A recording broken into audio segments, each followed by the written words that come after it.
திருச்சிற்றம்பலம். நல்லதே நடக்கட்டும். நாராயணா. குரு பகவான், அதாவது ஒவ்வொரு வருஷமும் குரு பகவான் தன்னுடைய ஆட்டத்தை ஆடுவார். இன்னைக்கு குரு பெயர்ச்சி, சரிங்களா? அதாவது 1ஆம் தேதி மே மாதம் 2024. ஸோ இந்த ஆண்டுக்கான குரு பெயர்ச்சி பலன்களை பார்ப்போம், அனைத்து ராசிக்கும். சரியா? ஸோ திரும்பவும் சொல்கிறேன், குரு பகவான் ஆண்டுக்கு ஒரு முறை ஒரு ராசியிலிருந்து அடுத்த ராசிக்கு பெயர்ச்சி அடைகிறார். இப்படி பெயர்ச்சி அடையும் போது அவர் பார்க்கும் ராசிகள் புனிதம் அடைந்து நன்மைகள் நடக்கும் என்கிறது ஜோதிட சாஸ்திரம். குரு பகவான் தான் நின்ற ராசி இடத்தில் இருந்து 5வது ராசியையும் 9வது ராசியையும் பார்ப்பார் மற்றும் 7வது ராசியை நேர்பார்வையாக பார்ப்பார். இது மட்டுமல்லாமல் தான் நின்ற ராசிக்கு அடுத்த ராசியையும், அதாவது 2வது வீடு மற்றும் 11வது வீட்டையும் சூட்சும பார்வையின் மூலம் பார்ப்பார்.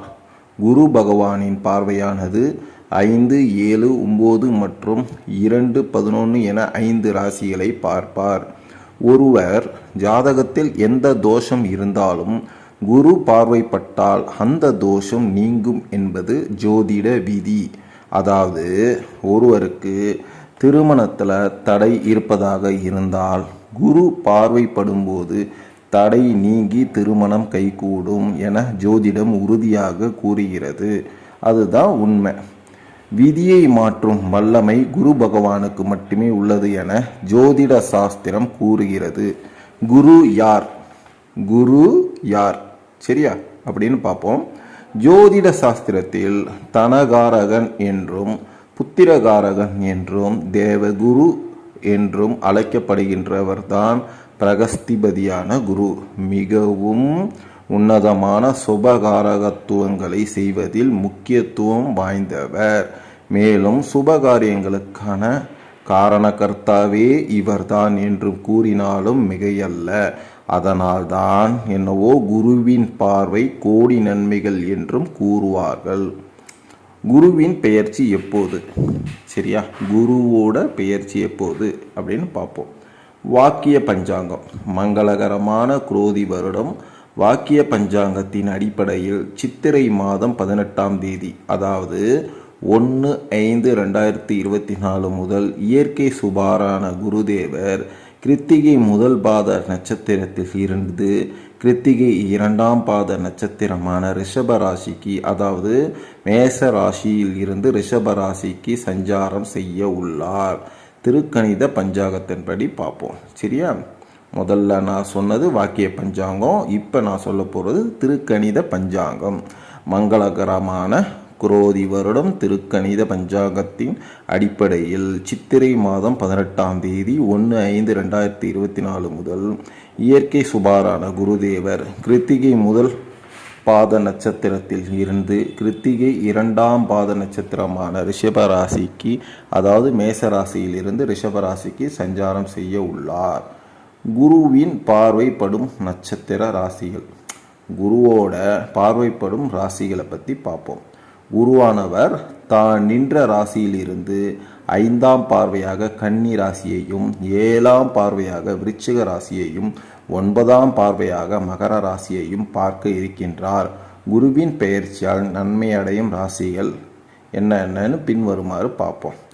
அதாவது மேஷராசி, கடகராசி, கன்னி ராசி, விருச்சிக ராசி, மகர ராசி, இது எல்லாம் குரு பெயர்ச்சியால் நன்மை அடையும் ராசிகள். அதாவது திரும்ப சொல்கிறேன், கேட்டுங்க. குருவோட பெயர்ச்சியால் நன்மை அடையும் ராசிகள் என்னென்னு திரும்ப சொல்கிறேன், கேளுங்க. மேஷ ராசி, கடகராசி, கன்னி ராசி, விருச்சிக ராசி, மகர ராசி. சரியா? எந்தெந்த ராசிக்காரர்கள் பணமழையில் நனைய போகிறார்கள்? இந்த குரு பயிற்சியால் எந்தெந்த ராசிக்காரர்கள் பணமழையால் கொட்டுன்னு கொட்டும்? அவங்க முயற்சிக்கு ஏற்ற மாதிரி, அவங்க எப்படி முயற்சி செய்கிறாங்களோ அதுக்கேற்ற மாதிரி தன வருமானம் கூடும். அது எந்தெந்த ராசின்னு பார்ப்போம். சரியா? சிம்மம், துலாம், விருச்சிகம், தனுசு, மகரம், மீனம். திரும்ப சொல்கிறேன், சிம்ம ராசி, துலாம் ராசி, விருச்சிக ராசி, தனுசு ராசி, மகரம் ராசி, மீன ராசி, இவங்களெல்லாம் பணங்கிறது சுற்றி சுற்றி அடிக்கும் அவங்க முயற்சிக்கு ஏற்ற மாதிரி. சரியா? ஸோ தன்னால் வந்து சேரும். சரி, அடுத்தது தொழில் முன்னேற்றம் யாருக்கு, எந்தெந்த ராசிக்காரங்களுக்கு தொழில் முன்னேற்றம் அப்படின்னு பார்ப்போம். மேஷ ராசி, தனுசு ராசி, கும்பம் ராசி. மேஷம், தனுசு, கும்பம், இவங்களுக்கெல்லாம் தொழிலில் நிச்சயமான முன்னேற்றம் இருக்கும். எந்தெந்த ராசிக்காரர்களுக்கு பதவி உயர்வு கிடைக்கும் அப்படின்னு பார்ப்போம். விருச்சிக ராசி, மகர ராசி, மீன ராசி. விருச்சிகம், மகரம், மீனம், இவங்களுக்கெல்லாம் பதவி உயர்வு நிச்சயம் கிடைக்கும். குரு பெயர்ச்சியால் குழந்தை பாக்கியம் யாருக்கு கிடைக்கணும் பார்த்தா ரிஷப ராசிக்கு நிச்சயமாக குழந்தை பாக்கியம் கிடைக்கும். 1000% உண்மை. சரியா? இயற்கை சுபாரான குரு தனது 5ஆம் பார்வையின் பலத்தால் புத்திர இடத்திற்கு சாதகமாக இருப்பதால் குழந்தை பாக்கியம் இல்லாதவர்களுக்கு நல்ல செய்தி வந்து சேரும். சரி, மற்ற ராசிக்காரங்களுக்கெல்லாம் குழந்தை பிறக்காதா அப்படின்ற ஒரு கொஸ்டின் மார்க்லாம் போடாதீங்க. எல்லாருக்கும் அந்த பாக்கியம் கிட்டும். ஆனால் இந்த குரு பெயர்ச்சியானது ரிஷபராசிக்கு 1000% கிட்டும் என்பது சத்திய வாக்கு. சரியா? கடகம். இயற்கை சுபாரான குரு தனது 7ஆம் பார்வையால் புத்திர பாவகத்தை பார்ப்பதால் இதுவரை குழந்தை இல்லாதவர்களுக்கு குழந்தை பாக்கியம் கிடைக்கும். குழந்தைகளின் ஆரோக்கியம், படிப்பு, வேலைவாய்ப்பு, சுபகாரியங்கள் ஆகியவையெல்லாம் நன்றாக இருக்கும். சரியா? கன்னி ராசிக்கு பார்ப்போம். இயற்கை சுபாரான குரு தனது 9ஆம் பார்வையின் பலத்தால் புத்திர இடத்திற்கு சாதகமாக இருப்பதால் இனி யோகம் தான் குழந்தை பேறு அல்லது வளர்க்கின்ற குழந்தைகளின் முன்னேற்றத்தில் இருந்து தடைகளை நீங்கி நல்ல முன்னேற்றம் ஏற்படும். சரியா? ஸோ இது பார்ப்போம். இது நான் சொல்கிறது கன்னி ராசி. மகர ராசிக்கு பார்ப்போம். குருவின் பார்வை பாக்கியஸ்தானத்தில் இருப்பதால் மகிழ்ச்சியான செய்திகள் வந்து கொண்டே இருக்கும். மீன ராசிக்கு தேவகுருவானவர் தன்னுடைய 7ஆம் பார்வையாக 9ஆம் பாவகத்தை பார்ப்பதால் குடும்பத்தில் புதிய நபர்களின் வருகை நிச்சயம் உண்டாகும்.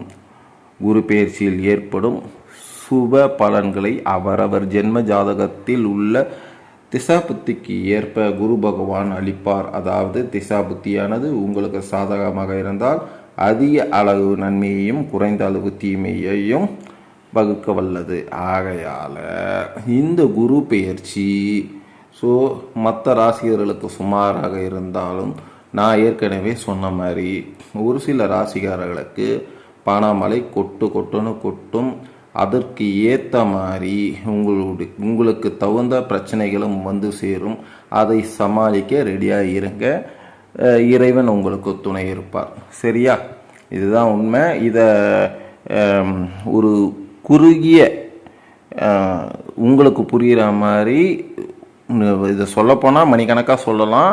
ஸோ ஈஸியாக புரிஞ்சுக்கிற மாதிரி ஒரு 10 நிமிடத்தில் இதை பதிவு செஞ்சுருக்கோம். ஆகையால் ரொம்பவும் குழப்பிக்காமல் இந்த குரு பெயர்ச்சியால் நன்மை அடைய போகிறவர்கள் ஐயோ நம்மளுக்கு இந்த வாய்ப்பு கிடைக்கலையே அப்படின்லாம் தயவு செஞ்சு மற்றவங்க ஏங்கிடாதீங்க. ஸோ இறைவனை நாடுங்க, இறைவனை அரவணைச்சிங்க. உங்களுடைய குறைகளை இறைவனிடம் மட்டுமே சொல்லுங்கள். இயற்கை உங்களுக்கு என்றைக்குமே துணை நிற்கும். இறைவன் துணை நிற்பான். சரியா? ஸோ முடிஞ்ச அளவுக்கு உங்கள் உற்றார் உறவினர்களோடு 4 பேருக்கு நல்லது செய்யுங்க. உற்றார் உறவினர்களோடு மகான்களையும் ஜீவ சமாதிகளையும் சென்று குலதெய்வங்களுக்கும் சென்று வழிபடுங்க. நல்லதே நடக்கட்டும். நாராயணா, நல்லதே நடக்கட்டும். திருச்சிற்றம்பலம்.